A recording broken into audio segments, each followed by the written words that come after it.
নমস্কার বন্ধুরা, কেমন আছেন? আশা করি সকলেই ভালো আছেন। দীপার রান্নাঘরে আপনাদেরকে সকলকে স্বাগতে। সকল বন্ধুদের জানাই হ্যাপি হোলি। হোলি স্পেশাল গুজিয়া রেসিপি নিয়ে এসেছি।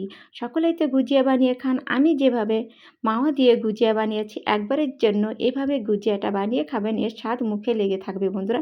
আমি গ্যারান্টি দিয়ে বলতে পারি। চলুন তাহলে বানানো শুরু করি গুজিয়া। গুজিয়াটা বানানোর জন্য প্রথমে লাগবে ময়দা। একটা থালাতে 500 ময়দা নিয়েছি, অল্প পরিমাণ লবণ দিয়ে ভালো করে নাড়াচাড়া করে মিশিয়ে নিয়েছি। তারপরে দিয়ে দিয়েছি সাদা তেল 5 চামচ। তেলটা দেওয়া হয়ে গেছে, সুন্দর করে হাত দিয়ে চেপে চেপে ময়ানটা দিয়ে নেব।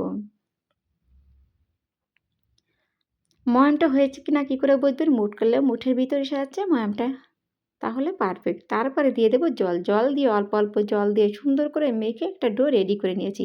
আমার ডোটা রেডি হয়ে গেছে, ঢাকা দিয়ে 10 মিনিটের জন্য রেখে দেবো রেস্টে। চলুন পুরটা রেডি করি। তার জন্য গ্যাসটা অন করে একটা প্যান আমি বসিয়ে দিয়েছি। প্যানটা যখন হালকা গরম, তখনই দিয়ে দিয়েছি মাওয়া। এই মাওয়াটা আমি মিষ্টির দোকান থেকে আনিয়েছি। যে কোনো মিষ্টির দোকানেই মাওয়াটা পাওয়া যায়।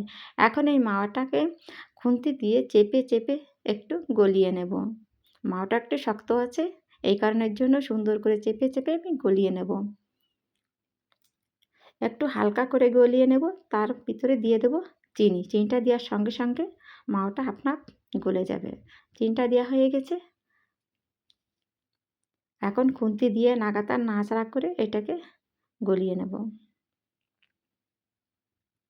আমি সুন্দর করে নাড়াচাড়া করে পুরটাকে একদম গলিয়ে রেডি করে নিয়েছি। এটা রেডি হয়ে গেছে। এখন এর ভিতরে দিয়ে দেবো 2 চামচ নারকেলের পাউডার।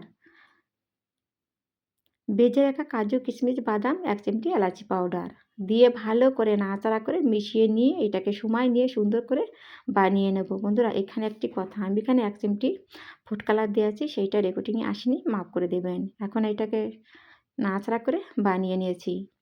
এই মাওয়ার গুজিয়া খেতে অসাধারণ লাগে বন্ধুরা, অবশ্যই বানিয়ে খাবেন এই রেসিপিটা।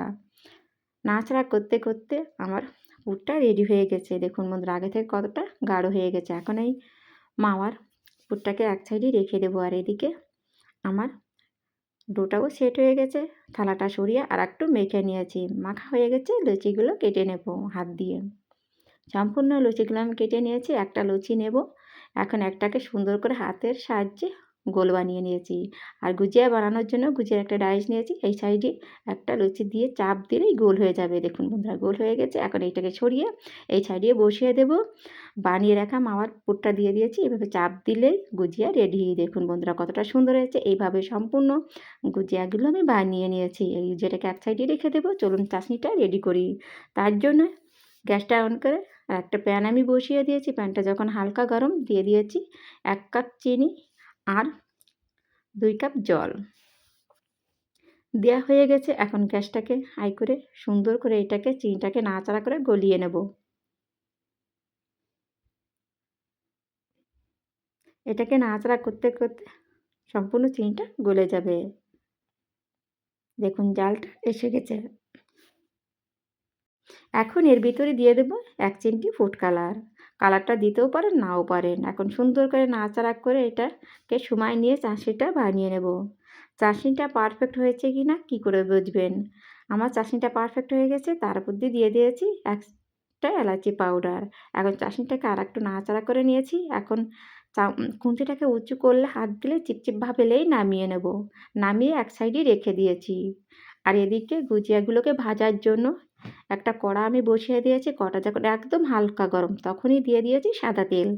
তেলটাকে একদমই গরম করবেন না, একদম হালকা হালকা গরম তেলের ভিতরেই সম্পূর্ণ গুজিয়াগুলো দেবেন। যদি তেলটা বেশি গরম হয়ে যাবে, তাহলে গুজিয়াটার উপরটা হয়ে যাবে, ভিতরটা কাঁচা থাকবে। এই কারণের জন্য হালকা গরম তেলের ভিতরেই গুজিয়াগুলো দিয়ে লো ফ্লেমে প্রথমে লো করে, বাদমে হাই করে সুন্দর করে এপাশ ওপাশ নাড়াচাড়া করে লাল লাল করে ভেজে তুলে নেব। আমার গুজিয়াগুলো ভাজা হয়ে গেছে। এখন তুলে চাশনির ভিতরে দিয়ে দেবো। চাশনিটা অবশ্যই একটু গরম রাখবেন, তখনই ঢেলে দেবেন। একটু নাড়াচাড়া করে নিয়েই তুলে নেব। আর রেসিপিটি পছন্দ হয় লাইক, কমেন্ট, শেয়ার আর সাবস্ক্রাইবার করে আমার পাশে থাকবেন। আমার গুজিয়াটা রেডি হয়ে গেছে। এখন একটা প্লেটে আমি আপনাদেরকে নামিয়ে দেখাচ্ছি। আর আমাকে অবশ্যই কমেন্ট করে জানাবেন যে বন্ধুরা, এই গুজিয়া রেসিপিটা কেমন হয়েছে। ভালো লাগলে সুন্দর একটা কমেন্ট করে জানাবেন বন্ধুরা। সকলেই ভালো থাকবেন। সকলকে জানাই হ্যাপি হোলি।